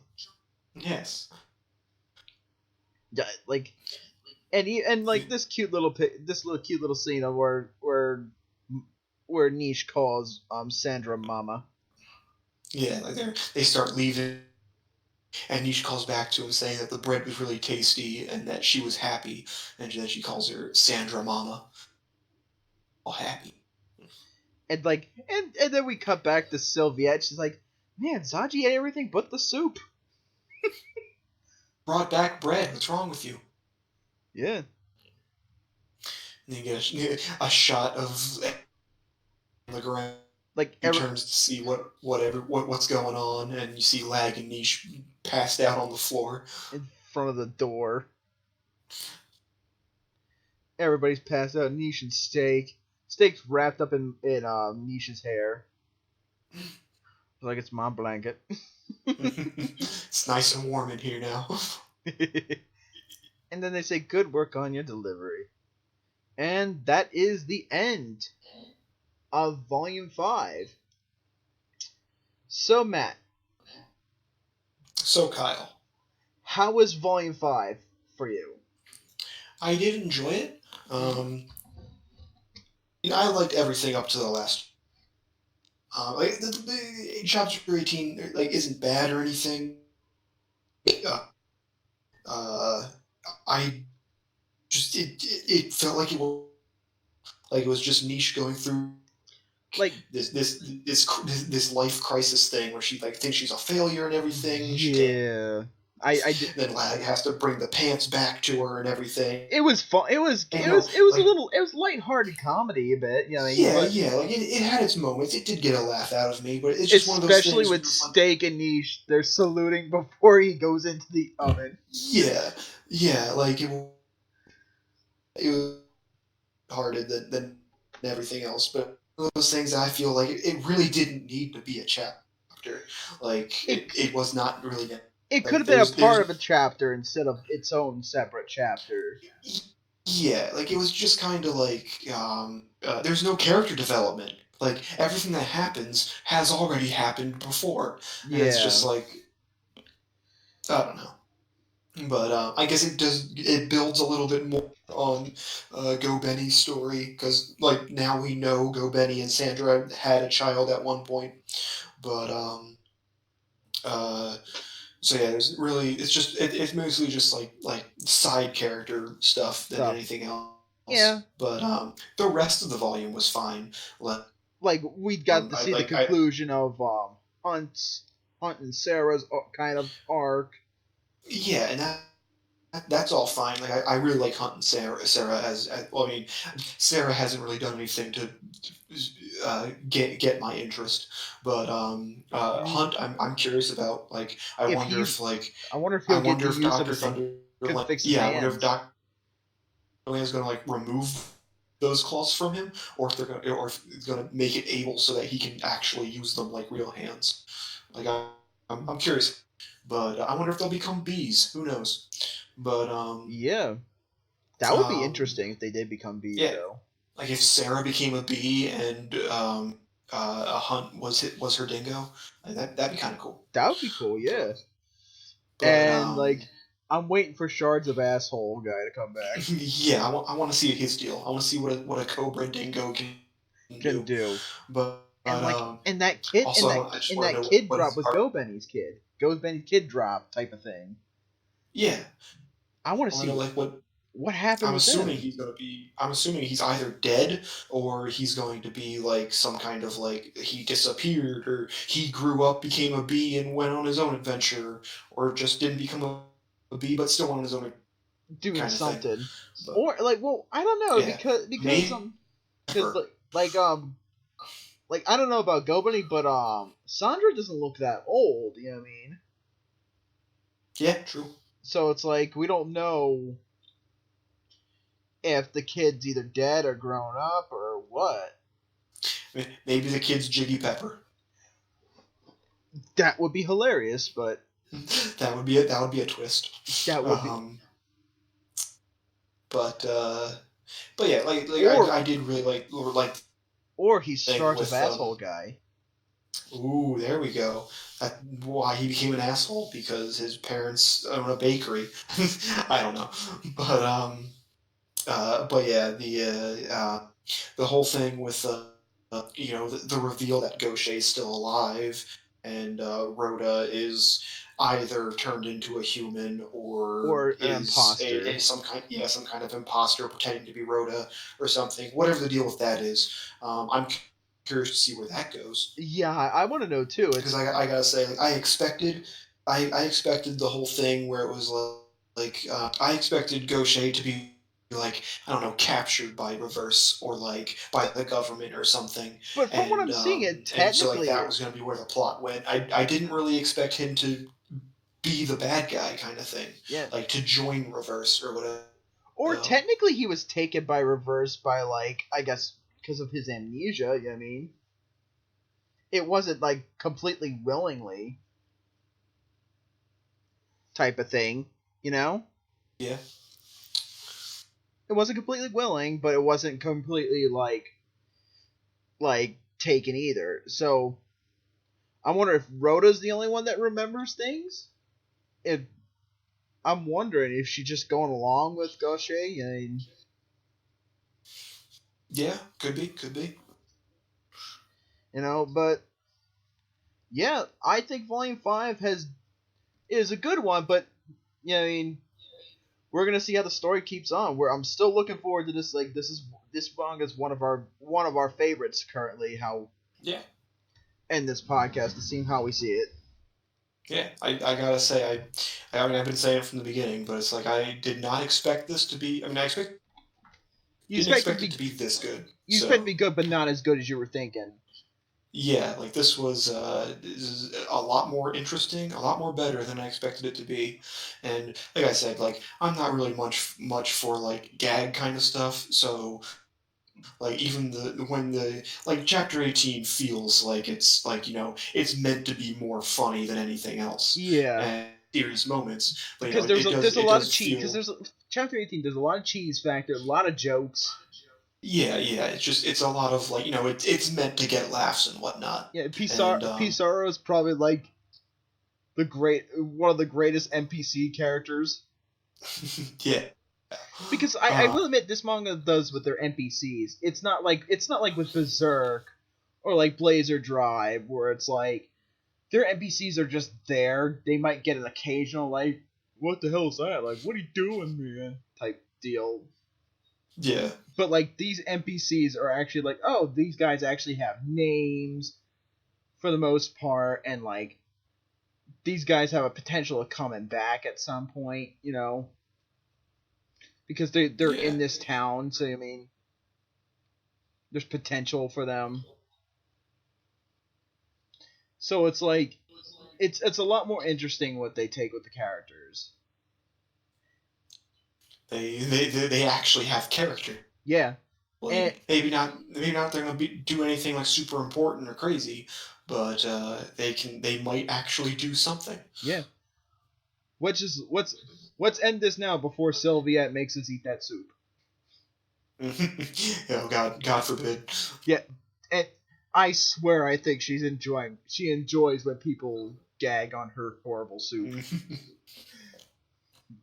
But anyways, well, that's the end of the podcast for this week. Next week we'll be reading Kentaro Miura's Berserk Volume 5.